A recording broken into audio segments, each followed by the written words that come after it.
Picture this. You're up $1,500 on an NQ trade, 75 points in profit, just 5 ticks from your target.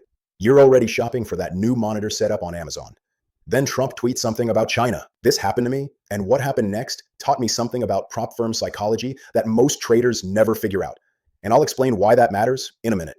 In 30 seconds, that $1,500 profit becomes a $500 loss, a $2,000 swing that nearly blows your entire prop firm evaluation. Your new monitor setup? Yeah, that just became a cardboard box with a Sharpie drawn screen. But here's the kicker. This disaster only happened because I picked the wrong type of drawdown. It's like bringing a knife to a gunfight, except the knife costs you $2,000. If you're struggling with prop firm evaluations, there's a good chance you're making the same mistake, and it's probably costing you more money than a divorce lawyer. Today, I'm breaking down the difference between static and trailing drawdowns. Plus, I'm going to show you the one question that instantly tells you which account type you should choose. Real quick though, gotta show these disclosures.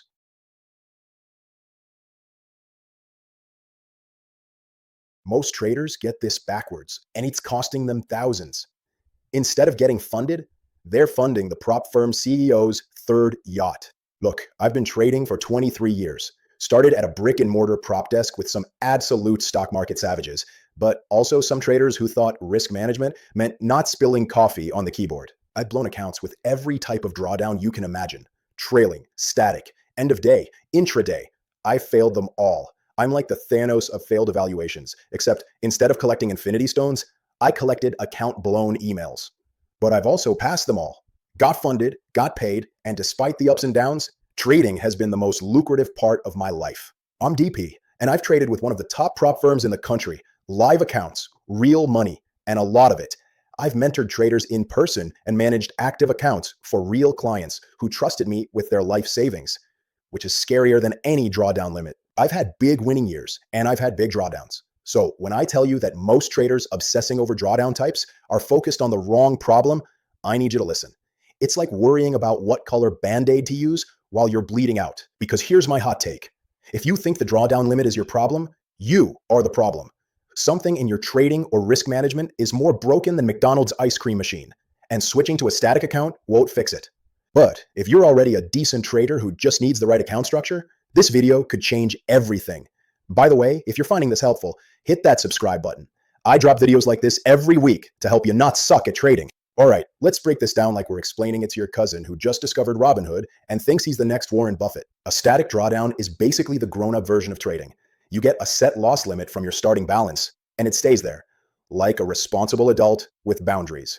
Let's say you get a $50,000 account with a $2,000 static drawdown. That means you can lose up to $2,000 from your starting balance, period. End of story. Your max loss line sits at $48,000, and it doesn't move. Kind of like your uncle at Thanksgiving dinner after his third plate. Now a trailing drawdown, that's the helicopter parent of prop trading. It follows you around, watching your every move, ready to ground you the second you screw up. Same $50,000 account, same $2,000 drawdown. But here's where it gets spicy. Make 500? Great. Now your drawdown trails up to 48.5. Make another 1,000? Now it's at 49.5. Sounds good, right? Wrong. Because that trailing stop is like a clingy soon-to-be ex, always lingering behind you, never backing off. Here's where traders get screwed harder than a flat pack furniture assembly. With a trailing drawdown, you think you have more room because your account is up. You see that 51,000 balance, and your subconscious brain thinks, I'm crushing it. I've got cushion. Nope. You still only got $2,000 to lose from your highest point. It's like thinking you're rich because your house value went up. Good luck buying groceries with home equity. And there are two evil versions of this, end-of-day trailing and intraday trailing. And there's one specific setup where trailing drawdowns will destroy even good traders.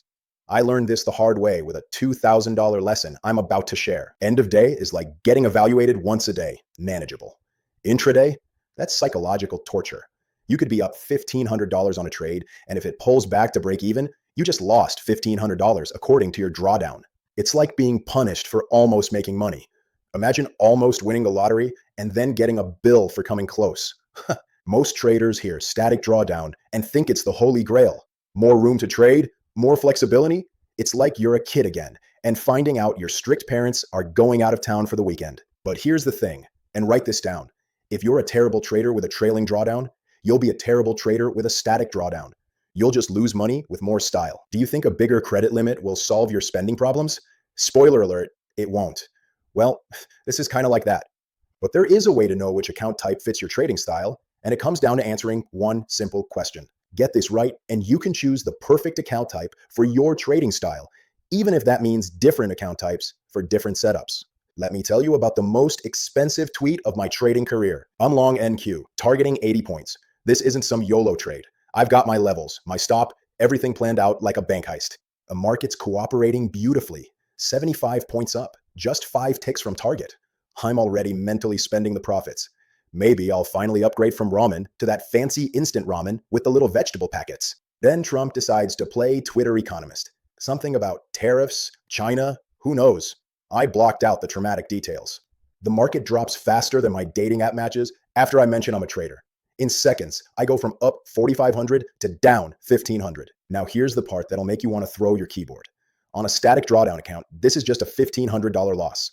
Annoying? Sure, but I dust myself off and move on. But I was trading an intraday trailing drawdown account. So that $6,000 swing from my highest point, that counted against my drawdown. I basically blew the entire evaluation on one trade that hit my original stop loss exactly where I planned, after almost making my target. It's like getting fired for showing up to work on time because you could have been early. This is where intraday trailing drawdowns become the devil's work. If you're a swing trader holding for bigger moves, actually trying to make real chunks of money instead of scalping for scraps, these accounts will torture you. Every pullback feels like a personal attack. You start making decisions based on protecting your drawdown instead of following your plan. It's like trying to drive while constantly checking your rear view mirror for cops. You're going to crash. While we're at it, what's your biggest drawdown story? Drop it in the comments. Misery loves company, and I need to feel better about my Trump tweet disaster. Here's another way trailing drawdowns mess with your head. You can't scale up properly. With a static account, once you build a cushion, you can increase size. You have a little extra change in your pocket. With a drawdown trailing your profits on every tick, that cushion is an illusion.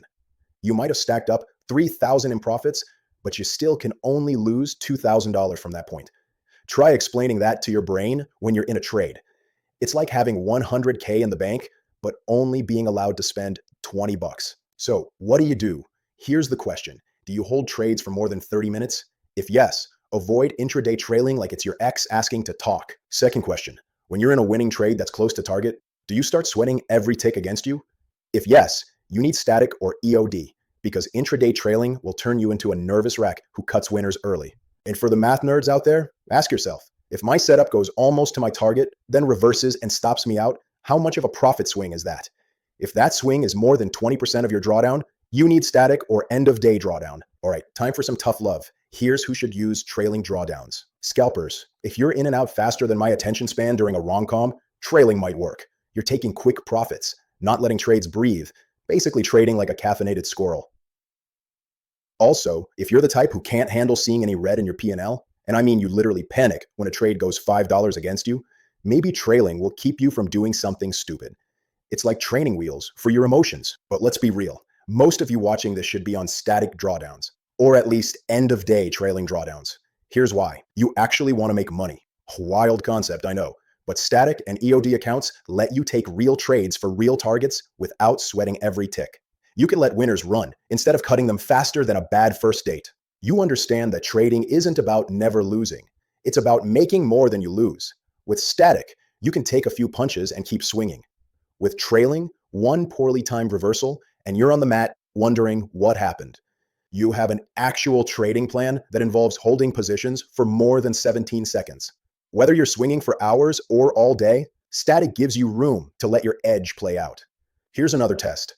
If you've ever closed a winning trade early because you were protecting profits on a trailing drawdown account, you need static. That's not risk management. That's fear management. And before you ask, yes, static accounts usually cost more. The prop firms aren't stupid. They know intraday trailing drawdowns are harder to pass, so they charge less for them. Think of it like a casino comping your dinner to keep you around. But here's the thing. Paying extra for static is like paying for a direct flight instead of 3 connections. Sure, it costs more, but you might actually get where you're going without wanting to murder someone. And I'll put links in the description for the best static and EOD deals, so you can get the best bang for your buck. If you're still failing evaluations on static drawdowns, the problem isn't the account type, it's your trading.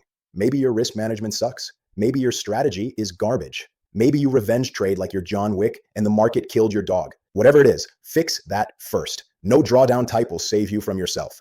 I'll give you a link in the description for that too. Look, I know this video might ruffle some feathers. Half of you are probably typing angry comments about how trailing drawdowns are actually better for discipline or some other cope. But here's what I know after 23 years of trading and all the ups and downs. The best account is the one that lets you execute your edge without worrying about some arbitrary gotcha rule failing your account. For 90% of you, that's static or EOD. For the other 10% who scalp like maniacs and have the reflexes of a teenager on Red Bull, maybe trailing works. Now that's settled, you can stop obsessing over drawdown types and start obsessing over becoming a better trader. Because a good trader with any drawdown type beats a bad trader with the best account every single time. Otherwise, it's like arguing about whether Nike or Adidas makes you run faster while you're sitting on the couch eating Cheetos. If you want to see exactly how I manage risk on prop firm accounts, including the position sizing formula that saved my ass more times than I can count, check out the video on the end card here, where I break down my entire risk management system. I'll also link it below. Trust me, it's way more useful than arguing about drawdowns in prop firm Discord servers at 2 a.m. Like I said, I'll include some links in the description so you can save a buck or two. And if this helped you understand why you've been failing evaluations, do me a favor and share it with that friend who's blown 17 funded accounts and still thinks the problem is everyone else.